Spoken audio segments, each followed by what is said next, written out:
ऋषि मुनियों ने हाथ जोड़ दिए, महाराज आप तो बड़े दयालु हैं, इतने में ही हमको दर्शन दे दिए, हम तो अभी जाके भजन में लग जाते हैं। इतनी हड्डियां तो केवल एक ध्रुव की है, इतनी हड्डियां इकट्ठी करोगे क्या अपने शरीर की? कहोगा नहीं महाराज। तभी भगवान कहते हैं मैं दूर से दूर भी हूं और नजदीक से नजदीक भी हूं।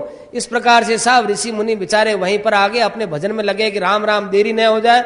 भगवान यदि हम भगवान के सामने शर्त रखेंगे कि ध्रुव को 5 वर्ष में दर्शन दे दिया, तो पहले इतनी हड्डी बनाई है उसने, तब उसके बाद 5 वर्ष की आयु में उसको दर्शन दिए, तुम भी पहले इतनी हड्डी बनाओ उसके बाद दर्शन देंगे, मुश्किल हो जाएगी हमारे। सब भगवान के भजन में लग गए। तो नारद ने जब उन प्रचेताओं को कहा कि ऐसे ध्रुव जी ने तपस्या करके बहुत बड़ा वरदान प्राप्त किया था। मैत्रेय जी कहते हैं कि ये ध्रुव चरित्र, भाई देखो ध्रुव चरित्र के सुनने की बड़ी महिमा है। ध्रुव चरित्र को जो सुनता है उसका यश, आयु, धन धान्य, पुण्य, कल्याण, स्वर्ग, ऊंचा लोग और अंतःकरण की निर्मलता, पाप क्षय, ये सब हो जाते हैं। इसलिए मनुष्य को प्रातःकाल या सायंकाल जैसे भी हो ध्रुव चरित्र अवश्य सुनना चाहिए। अमावस्या हो, पूर्णिमा हो, द्वादशी तिथि हो, श्रवण नक्षत्र हो, या कोई जिस दिन तिथि टूटती हो, व्यतिपात हो, संक्रांति हो या रविवार हो, तो इस चरित्र को अवश्य सुनना चाहिए। भगवान की भक्ति होती है। विदुर जी कहते हैं कि ये प्रचेता कौन है? अब देखो धर्म की व्याख्या हो गई, काम की व्याख्या हो गई, अब अर्थ की व्याख्या हो रही है। कहते हैं हम प्रचेता के विषय में बतावें कि ध्रुव का बेटा था उत्कल, उसने तो राज्य लिया नहीं, वो बड़ा भारी ज्ञानी था। दूसरा बेटा था वत्सर, कहते हैं उस वत्सर ने राज्य स्वीकार किया। उसी वत्सर के वंश में आगे जाकर के वेन नाम के अंग नाम के राजा हुए। अंग नाम के राजा के वेन नाम का एक लड़का हुआ, बड़ा दुष्शील था, बड़ा दुष्ट था। तो वह तरह तरह से पाप करता था कि जिससे लोगों के मन में बड़ा उद्वेग पैदा होता था। कहते हैं उसी वेन से भगवान नारायण ने जन्म लिया। कहते हैं महाराज ऐसे श्रेष्ठ राजा के और ऐसा दुष्ट लड़का कैसे पैदा हुआ? कि भाई ये तो सब भाग्य की बात है। एक बार की बात है कि राजा अंग ने यज्ञ किया। जब वो यज्ञ के अंदर आहुति दी जाने लगी देवताओं का नाम ले लेकर के, तो फिर कोई देवता उस यज्ञ को आहुति को लेने के लिए आया ही नहीं। तब सदसस पतियों ने कहा कि हे राजन, आपके कोई लड़का नहीं है, किसी जन्म का कोई पाप है कि आपके लड़का नहीं है, अतएव देवता आपके यहाँ आकर यज्ञ नहीं कर रहे हैं। तो अच्छी बात है। उन्होंने फिर पुत्र प्राप्ति के लिए यज्ञ किया। तो उस यज्ञाग्नि में से एक दिव्य पुरुष पैदा हुआ। सोने के पात्र में उसने चीज लाई, वो सिर्फ खीर लेकर के प्रकट हुआ और वो कह दिया कि तुम अपनी रानी को दे दो। रानी को वो खीर दे दिया। रानी ने वो खीर पी ली।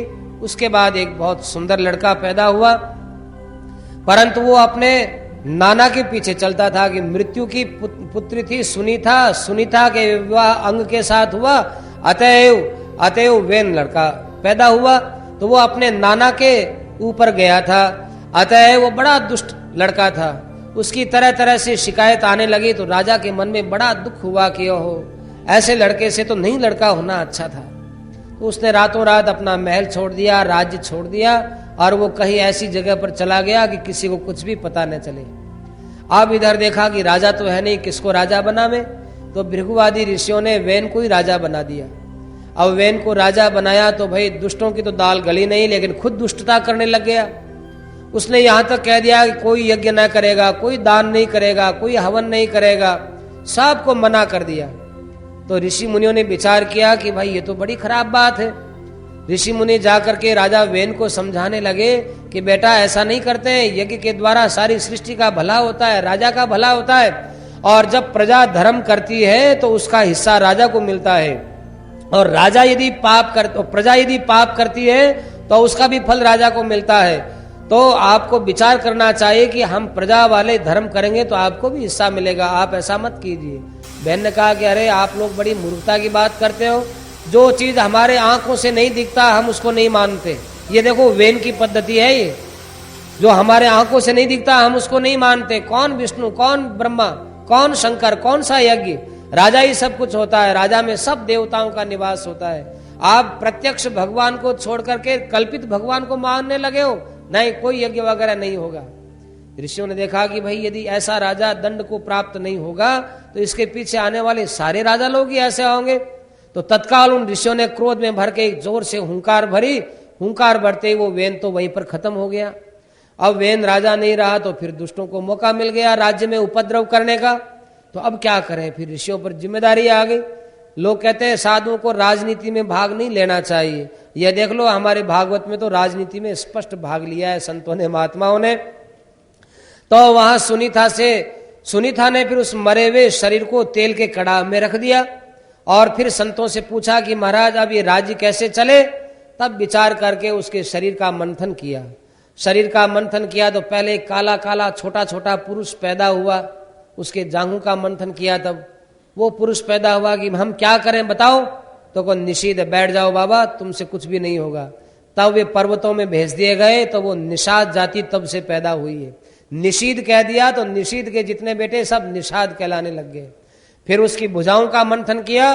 तो भुजाओं का मंथन किया तो भाई वहां तो भगवान विष्णु की साक्षात प्रतिमूर्ति पृथु के रूप में और लक्ष्मी की प्रतिमूर्ति अर्ची के रूप में प्रकट हो गई। बोलिए आनंद कंद भगवान। अब पृथु और अर्ची उसके शरीर में से प्रकट हुए। सब देवताओं को मालूम चला कि भगवान ने पृथु रूप से अवतार लिया है। तुरियां बजाई, शंख बजाए, दुंदुभियां बजाई, फूलों की वर्षा की और सब के सब भगवान के वहां पर आकर के भगवान को उपहार देने लगे।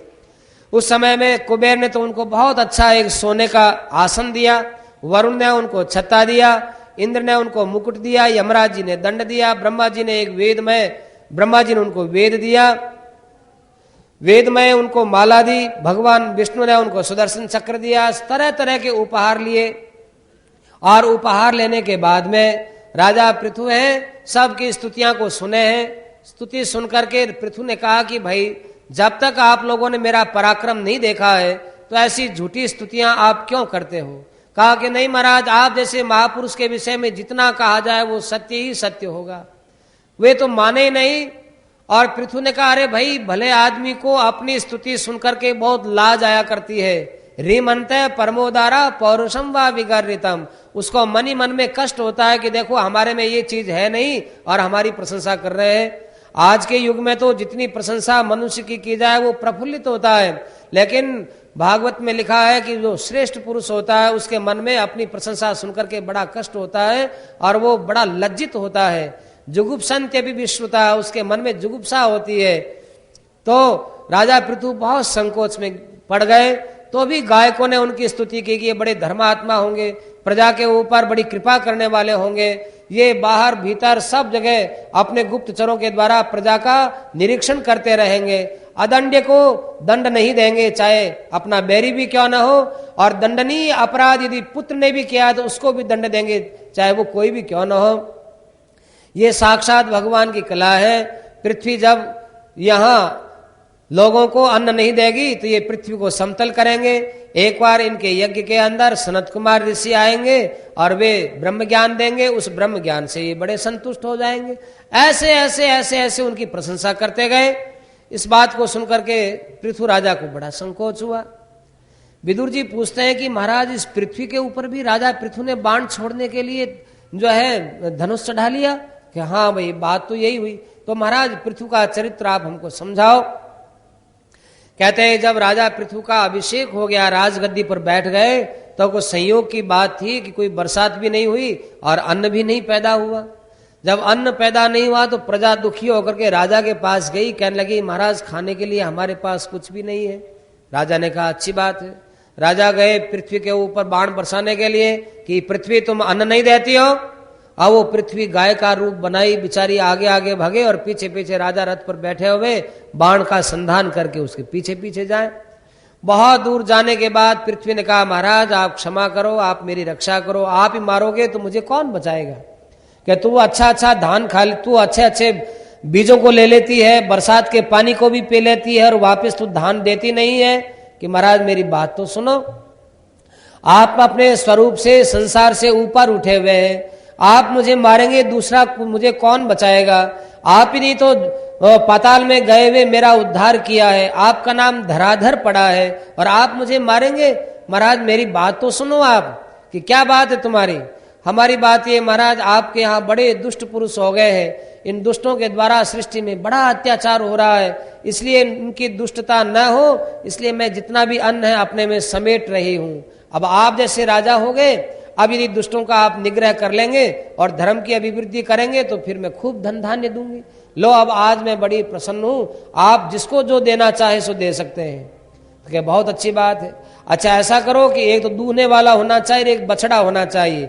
अब कोई बछड़ा बन जाए और दूहने वाला मिल जाए और पात्र ले लेवे, मैं सब चीज दे सकती हूं। तब तो फिर बाद में कही तो बड़ी अच्छी बात है। तो वत्सम कृत्वा मनुम पाणु अद्भुत सकल औषधि। अब वो राजा पृथु ने मनु को बुला के कहा आप तो बछड़ा बन जाओ और मुझे दूने दो। तो राजा पृथु ने सबसे पहले दुआ, सब प्रकार की औषधियां, सब प्रकार के अन्न वगैरह राजा ने दू लिया। ऋषियों ने क्या किया, बृहस्पति को बछड़ा बनाया और उन्होंने वेद को दूह लिया। इंद्र ने, देवताओं ने इंद्र को बछड़ा बनाया, उन्होंने सोम को दू लिया। दैत्यों ने, दानवों ने प्रहलाद जी को बछड़ा बनाया और उन्होंने आसव को दू लिया। गंधर्वों ने, अप्सराओं ने गान विद्या थी वो उन्होंने दू ली।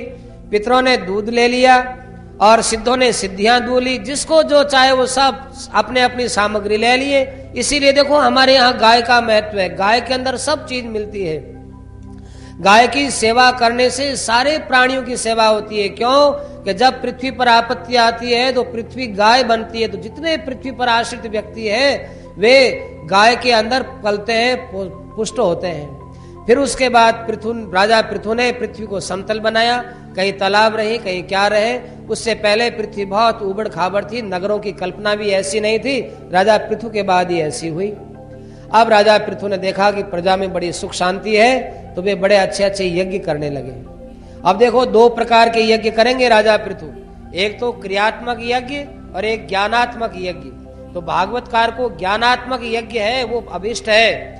तो जब राजा पृथु क्रियात्मक यज्ञ करते हैं तो कितनी बाधा आती है और ज्ञानात्मक यज्ञ करते हैं तो उनके सामने कोई बाधा नहीं आती।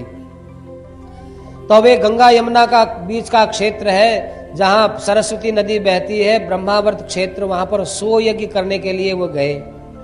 कहते हैं वो जब 99 यज्ञ तो कर लिए, 100वां यज्ञ चल रहा था तो वहां पर उस यज्ञ के अंदर इंद्र है वो कपट का रूप बना, कपट से साधु का रूप बनाकर आता, लाल कपड़े पहनकर, जटा वगैरह बढ़ाकर, भस्म वगैरह लगाकर आता और ये उसको यज्ञ के घोड़े को चुरा ले जाता। तो राजा पृथु का पुत्र था वो पीछे जाकर के उसको वापस छुड़ाता। ऐसे करते करते एक बार छुड़ाया, 2 बार छुड़ाया। तो फिर ऋषि ने, अत्रि ऋषि ने उस समय में राजा पृथु के पुत्र से कहा देखो ये इंद्र ही सब कुछ तुम्हारे अंदर बाधा डाल रहा है। तो राजा पृथु को मालूम चला कि हमारे यज्ञ में इंद्र बाधा डाल रहा है। फिर ब्रह्मा जी आ गए। ब्रह्मा जी ने कहा अब ये यज्ञ बंद कर दो, ये इंद्र है जितना कपट का रूप बनाकर आएगा, अच्छे रूप को पहन करके बुराइयां करेगा तो इससे पाखंड फैलेगा, इसलिए अब इस यज्ञ को बंद कर दो और इंद्र के साथ में अपना क्रोध है, अपना बैर है वो भी खत्म कर दो। बहुत अच्छी बात, तत्काल खत्म कर दिया। जो ही बैर खत्म किया तो और उसको यज्ञ को भी बंद किया, इतने में भगवान प्रकट हो गए। भगवान प्रकट हो गए। असली यज्ञ तो बताया ना पहले भी, बैर भाव खत्म होता है, इससे भगवान को जो खुशी होती है वो और चीज से नहीं होती। साथ में इंद्र भी आए। भगवान ने कहा कि देखो भाई राजन, आप कोई शरीर तो आपका रूप है नहीं, आप शरीर से अलग हो। कोई आदमी बिगाड़ करता है तो कहां तक करता है, वो शरीर तक ही बिगाड़ करता है, इसके आगे तो करता नहीं। तो आप जैसे लोग शरीर को मैं मेरा मानते नहीं, फिर क्यों आप इंद्र के साथ बैर रखो। आपका स्वरूप तो बिल्कुल अनावृत है, आप शरीर आदि से आवृत नहीं है, असंसक्त है, आप अपने स्वरूप में स्थित रहिए। देखो सूक्ष्म शरीर, कारण शरीर और स्थूल शरीर, 3 प्रकार के शरीर होते हैं। तो स्थूल शरीर तो समझ में आता है, इंद्रियां वगैरह सूक्ष्म शरीर में है, लेकिन इसके अलावा एक कारण शरीर होता है जिसमें जीव का स्वभाव रहता है। उस स्वभाव से भी ऊपर उसका भी दृष्टा एक अलग है, सब तीनों शरीरों को देखने वाला, वो जिसके अनुभव में आ जाता है वे सब के साथ स्नेह का बर्ताव करते हैं, किसी के साथ बैर भाव का बर्ताव नहीं करते। तो देखो बहुत जल्दी तुम्हारे यहाँ महाराज सनत कुमार आदि ऋषि आने वाले हैं, तुम अपने स्वरूप में स्थित हो जाओ। अच्छा मेरे से कोई वरदान मांग लो। ध्यान देवे, भगवान ने कहा कि तुम्हारे यहाँ सनत कुमार ऋषि आने वाले हैं, कोई हमसे वरदान ले लो। तो राजा पृथु ने उस समय में सबसे पहले तो इंद्र को अपने गले लगाया कि महाराज ये द्वेष तो मैंने छोड़ दिया और आप कहते हो वरदान ले लो, वरदान ले लो, तो बस महाराज यहीं पर आकर के हमारे बाधा पड़ जाती है। आप वरदान में हमको क्या देंगे? स्वर्ग के फल देंगे? नहीं महाराज, हमको स्वर्ग की चीजें नहीं चाहिए, भोग नहीं चाहिए। ये आराम सुख भोग तो नरकों में भी मिल जाता है। मैं महाराज, मैं मोक्ष भी नहीं चाहता हूं। आपने कहा कि सनत कुमार ऋषि आ रहे हैं, सत्संग होने वाला है, तो मैं 2 नहीं 10,000 कान चाहता हूं। आप मुझे 10,000 कान दे दीजिए, जिससे संत महापुरुषों के वचन है वो जरा सुन सुन करके पवित्र हो जाऊं। तो क्या होगा भाई महाराज, महापुरुषों के मुख से निकलने वाला आपके विषय का जरा सा भी अमृत है, उसका एक छींटा भी हमारे कान के द्वारा हमारे हृदय में पहुंच जाता है, तो उससे हमारे जितने कुयोग हैं वो सब समाप्त हो जाते हैं। आपका यश महाराज हमें आपसे भी ज्यादा मीठा लगता है। भगवान की कथा और भगवान का यश है वो भगवान से भी ज्यादा मीठा लगा करता है। यश शिवम सुश्रव आर्य संगमे यदृच्छया चोप शृणोति ते सकृत। एक बार सुन ले क्या, और क्या मन लगा के सुने कि ना यदृच्छया, चलते फिरते सुन ले, बिना किसी मन लगाए सुन ले, और एक बार भी सुन ले तो भी महाराज उसका मन आपके यश से हटता नहीं है। फिर मन लगाकर सुन ले, और फिर 10,000 कान से सुन ले, और फिर सनत कुमार आदि जैसे सुनाने वाले मिले, फिर तो महाराज कहनी क्या बात है। इसीलिए महाराज लक्ष्मी किसी के पास नहीं रहती, आप ही के पास क्यों टिकती है? इसीलिए टिकती है कि आप में बहुत मिठास है। आपका रूप और आपका स्वभाव इतना दिव्य है कि कोई एक बार आपके पास आ जाता है तो आपको छोड़ता नहीं है। लेकिन मुझे एक बात का भय महाराज कि मैं भी आपका भक्त हूं, लक्ष्मी जी भी आपके चरणों की सेवा करें, हम दोनों आपके चरणों की सेवा करेंगे तो वहां पर हम दोनों में लड़ाई होगी। लक्ष्मी जी तो कहेंगे दोनों पैरों को मैं दबाऊंगी, मैं कहूंगी नहीं माँ तुम्हारे चरण थोड़ी, मेरे भी चरण है, मैं दबाऊंगा।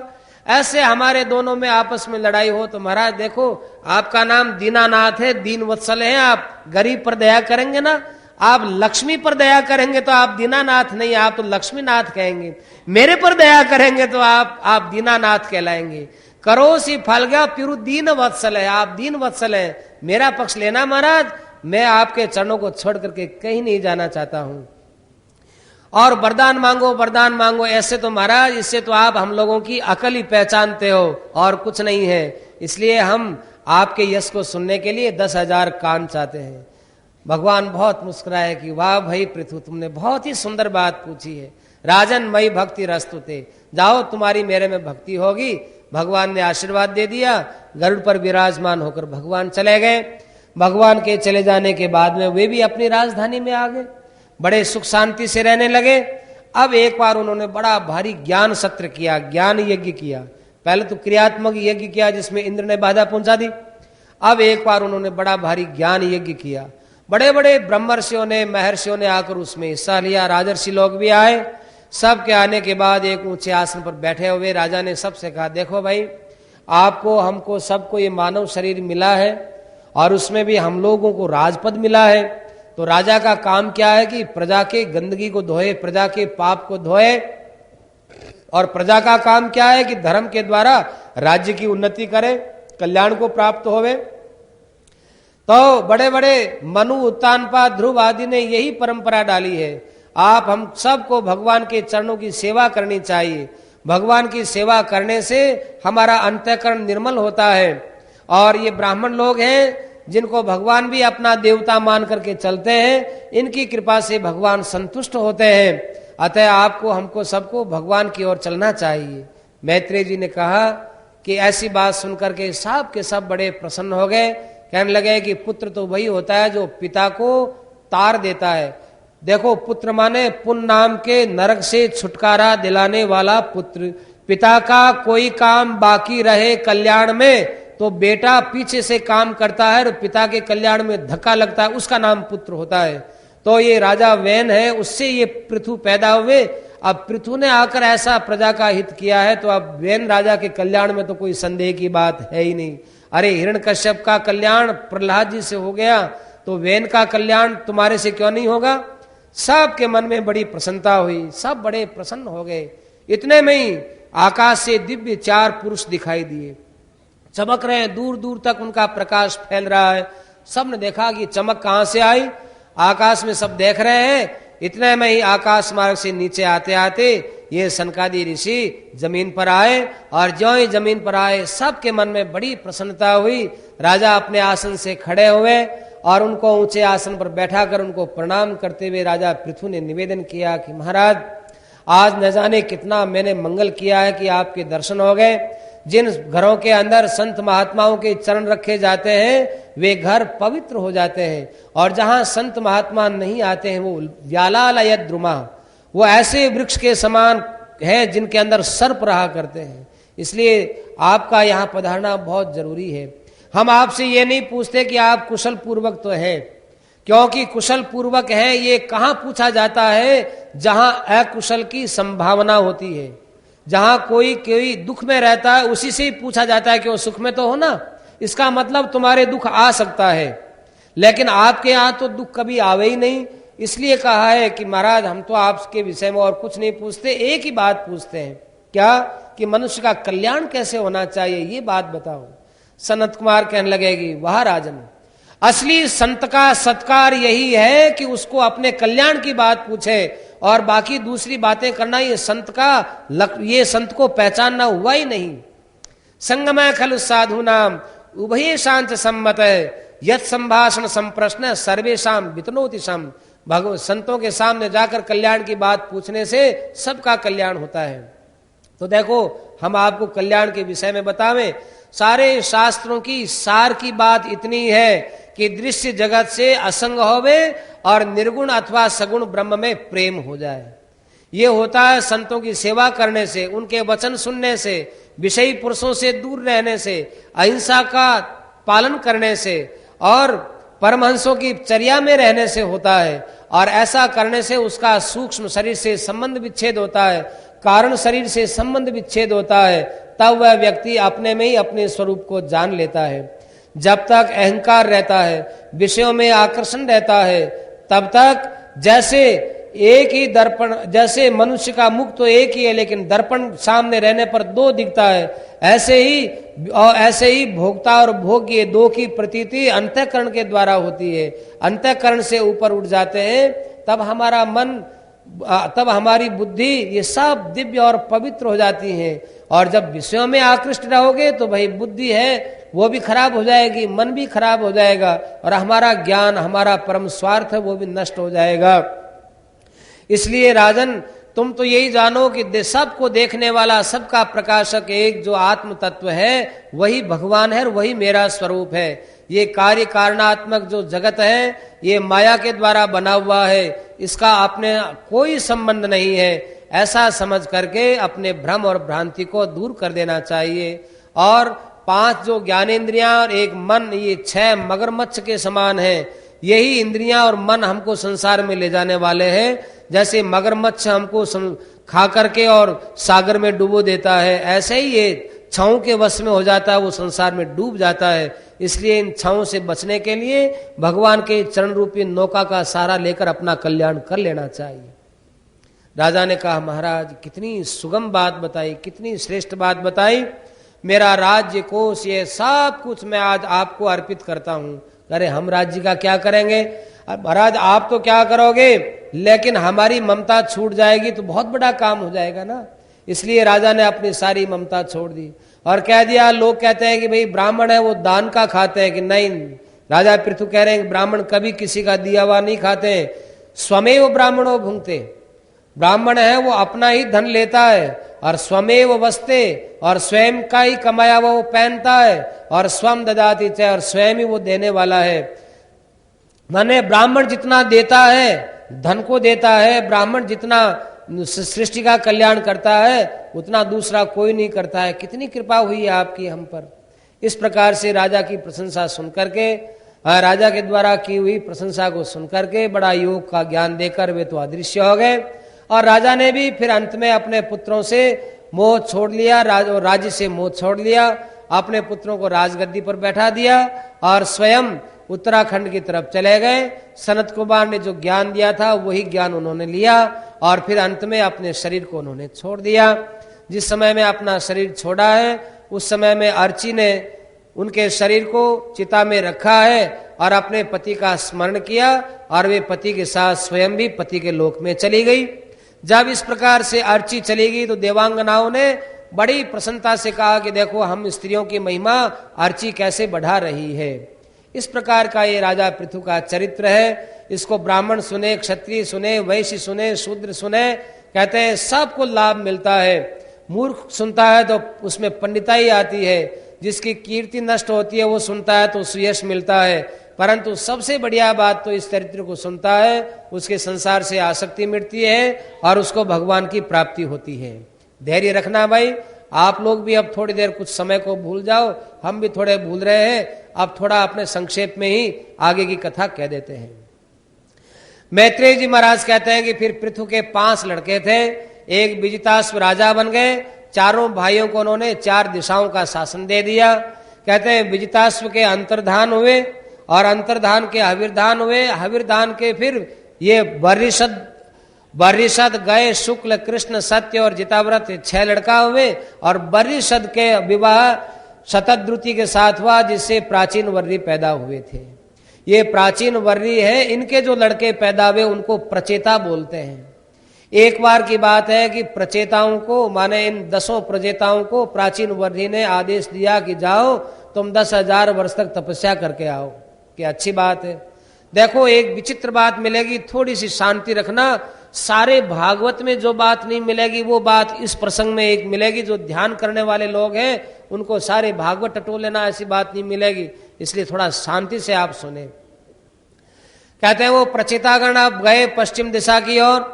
पश्चिम दिशा में गए तो वहां पर उनको एक बड़ा सुंदर तालाब दिखाई दिया, कमल के फूल खिले हुए हैं, दूर दूर तक सुगंधी है, बड़ा शीतल जल है। हंस और सारसों की बड़ी भीनी भीनी मीठी मीठी आवाज आ रही है, भीनी भीनी सुगंध आ रही है। उस पानी के अंदर तरह तरह के वाद्य यंत्र बज रहे हैं, आवाजें आ रही है। आश्चर्य हुआ कि पानी के अंदर कौन बजा रहे हैं। ऐसा करके वो वहां पर खड़े हुए, इतने में ही उस जल में से भगवान शंकर प्रकट हो गए। बोलिए भगवान शंकर की जय। कहते हैं शितिकंठ भगवान शंकर जब वहां उसमें से प्रकट हुए तो प्रचेताओं ने उनको प्रणाम किया।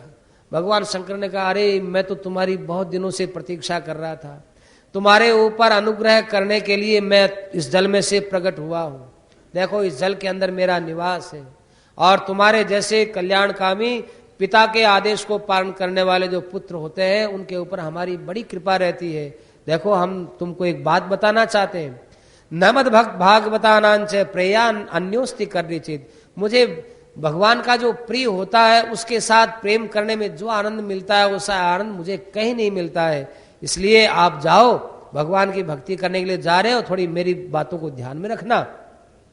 मैं तुमको कुछ स्तोत्र बताता हूं, कुछ मंत्र बताता हूं और कुछ भगवान के ध्यान की तरकीब बताता हूं और कुछ प्रार्थना बताता हूं। देखो कुछ जपना है, कुछ ध्यान है और कुछ प्रार्थना है, तीनों चीजें एक साथ आ रही हैं।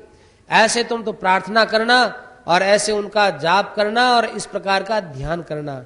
बड़ा विचित्र तुमको ध्यान बता रहा हूं मैं। देखो सबसे पहले हाथ जोड़ करके भगवान नारायण का ध्यान करो। उससे पहले भगवान नारायण को नमस्कार करना कि हे प्रभु आप आत्मज्ञानियों में सबसे श्रेष्ठ हैं, आपको आत्मज्ञानी बहुत प्रिय लगते हैं। आप भगवान वासुदेव हैं, आप अनिरुद्ध हैं, आप ही संकर्षण हैं, हम आपको प्रणाम करते हैं। स्वर्ग और अपवर्ग को देने वाले भी आप हैं, इनसे ऊपर भी आप हैं। त्रिलोकी में एकमात्र आप ही का यश फैला हुआ है।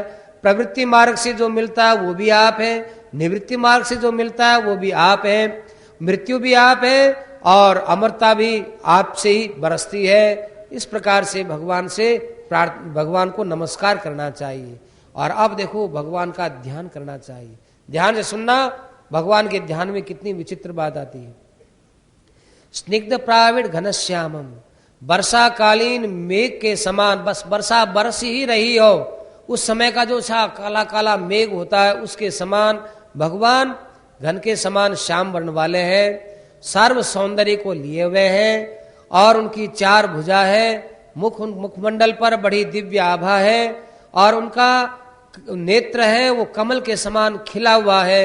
उनके भौहें बड़े सुंदर, नासिका बड़ी सुंदर, दांत बड़े सुंदर हैं, कपोलों पर बड़ी सुंदर चमक आ रही है। समकर्ण विभूषणम, और ये कानों के आभूषण है बिल्कुल सम है, माने यहां जितने लटकते हैं उतने ही यहां लटकते हैं। इन दोनों की दूरी को देखो बिल्कुल सम मिलेगा। ये यही मिलेगी बात और बता रहे हैं। और बड़े प्रेम से आप हंस रहे हैं, आपके घुंघरालू बाल बहुत सुंदर लग रहे हैं और पीले वस्त्रों से आपकी शोभा बड़ी दिव्य हो रही है। आपके किरीट और कुंडल दूर दूर तक प्रकाश किए हुए हैं, शंख चक्र गदा पद्म को धारण किए हुए, इनको आप पवित्रता दिए हुए हैं। सिंह के समान आपके स्कंद ऊंचे हैं, शंख के समान गोल गोल आपकी ग्रीवा है, गर्दन है, और उस गर्दन के अंदर कौस्तुभ मणि लटक रही है, और कभी नष्ट न होने वाली जो लक्ष्मी है, श्रीवत्स का चिन्ह है, वो आपके छाती में है। और बहुत ध्यान से सुनेंगे, पूर रेचक संविघ्न वली वल्गु दलोदरम, पीपल के पत्ते के समान ये आपका ये वक्षस्थल है, माने ऊपर से चौड़ा फिर धीरे धीरे पतला है, और आपके श्वास लेने से आपकी तौंद ऊपर नीचे हो रही है। बोलिए आनंद कंद भगवान की। कैसा ध्यान बताया है, ये श्वास लेने से आपका पेट ऊंचा नीचा होता है, ये भागवत में यही मिलेगा। पूर्व रेचक संविघ्न वली वल्गुदलोदरम प्रति संक्राम यद विश्वम नाभ्यावर्त गभीरया। और फिर आपके जो गोल गोल नाभि है जिसमें सारा संसार समाया हुआ है, वह भी हमको स्पष्ट रूप से दिख रही है। इस प्रकार से भगवान के चरणों का ध्यान करें, पिंडलियों का ध्यान करें, उनके मुख कमल का ध्यान करें, और उनके नखद्युभिर्नोन तरघम विधुन्वता, उनके नख की जो कांति है, नख की जो कांति है, वो कांति हमारे हृदय के अंधकार को दूर करने वाली है। इस प्रकार से भगवान के स्वरूप का ध्यान करने के बाद भगवान से कहे कि महाराज हमको कोई कुछ भी नहीं चाहिए, ऊंचे ऊंचे लोक नहीं चाहिए, हमें तो केवल आपकी शरण चाहिए। क्षणार्धे ना भी तुलय, एक आधे क्षण के लिए भी स्वर्ग और मुक्ति नहीं चाहिए, भले ही हमको थोड़ा समय दो, हमको भगवान के भक्तों के साथ में संग चाहिए, उन्हीं के साथ हमारा संगम हो, हमारा चित्त आपके बाहर कहीं न जाए। आप जो संसार में तरह तरह का रूप बनाए हुए हैं, उसमें एक आपको ही हम देखें, चाहे महतत्व हो, चाहे जल हो, चाहे अग्नि हो, सब कुछ आप ही का रूप है। हमारी बड़ी दुर्दशा हो रही है महाराज, जैसे सांप है, उसके मुख में आया हुआ चूहा वो अपने मुख में आए हुए मच्छर को खा करके जीना चाहता है, ऐसे ही हम लोग तरह तरह की चिंताएं करते हैं कि अब ऐसा होगा, अब वैसा होगा, विषयों में हमारा मन दौड़ा चला जा रहा है, और काल रूप से आप बैठे हुए हम सबको ग्रस रहे हैं, फिर भी हम लोग निश्चिंत होकर बैठे हैं। हमारी ऐसी दुर्दशा पर आप ही विचार करो नाथ, और आप ही हमारा निस्तार करो। ऐसा जपना भाई। और देखो पुत्रों, ये मेरे को जो ज्ञान मिला है, ध्यान मिला है, ये मेरे खुद की बात नहीं है, हम सब लोगों को बैठा करके स्वयं प्रजापति ब्रह्मा ने बात बताई कि जो भी कोई कल्याणकामी पुरुष इस स्तोत्र को सुनेगा और इस स्तोत्र के अनुसार चलेगा, वो निश्चित रूप से भगवान को प्राप्त हो जाएगा। इसमें संदेह की बात नहीं है, कि अच्छी बात है। ऐसा उपदेश उन्होंने ले लिया और वे तपस्या करने के लिए चले गए। भगवान शंकर तो वहीं अदृश्य हो गए। इधर प्राचीन वर्य अपने राज्य में बैठे हुए थे, बेटा तो गए भजन करने के लिए, बाप वहां पर बैठे हुए थे। उनके पास में नारद जी आए। नारद जी ने आकर के कहा कि राजन क्या बात है, आजकल यज्ञ बहुत करते हो, बहुत पशुओं को मारते हो, कोई मालूम है कि नहीं इन सब का बदला तुमको चुकाना पड़ेगा। कि महाराज इनका बदला कैसे क्या चुकाना पड़ेगा, कि देखो जितने पशु तुम्हारे यज्ञ में मर रहे हैं, ये पशु आगे आगे जाकर तुम्हारी प्रतीक्षा कर रहे हैं, कब राजा मरे और कब हम बदला लेवे। कि महाराज बड़ा डरा दिया आपने। डरा नहीं दिया, हम सच्ची बात कहते हैं, चाहे डरो चाहे मरो, बात तो हमारी है, वही बात होगी। देखो हम तुमको एक इतिहास सुनाते हैं, अब बड़ा ध्यान से इतिहास सुने हो। आपने थोड़ा पीछे रह गए थे, इसलिए आज उसको कवर कर लेते हैं ठीक ढंग से, और फिर उसके बाद फिर कल से अपनी कथा है अपने ढंग से चलेगी। थोड़ा पीछे रह गए, उसको पूरा कर लेते हैं। समय तो भाई आपका भी जाएगा, अपना भी जाएगा, अभी कथा को विराम कर देंगे तब भी जाएगा, परंतु वास्तविक बात